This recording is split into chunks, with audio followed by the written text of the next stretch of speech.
कभी सोचा है समंदर पर पूरा शहर बस सकता है? पाम जुमेरा इसी का जीता जागता सबूत है। इंजीनियरिंग का एक कमाल। तो चलिए आज देखते हैं कि दुबई ने रेत और चट्टानों से ये अजूबा आखिर बनाया कैसे। सब कुछ शुरू हुआ एक बड़े ख्वाब से। दुबई का टूरिज्म बढ़ाना था और अपनी कोस्टलाइन भी।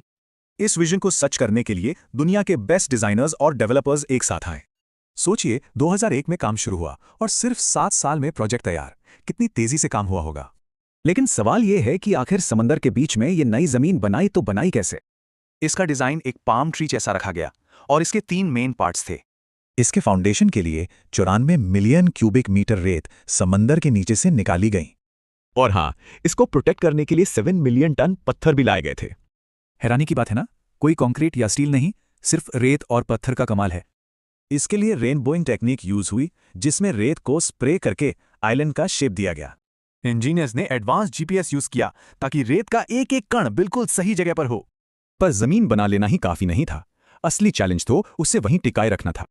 2 बड़े खतरे थे, लहरों से कटाव और रेत का धंसना। सोल्यूशन एक विशाल ब्रेक वाटर और vibro compaction technique. Marine life का भी ध्यान रखा गया। ब्रेक वाटर में गैप्स छोड़ दिए गए ताकि पानी सर्कुलेट होता रहे। और जब इंजीनियरिंग का काम पूरा हुआ तो ये आइलैंड दुबई की एक नई पहचान बन गया।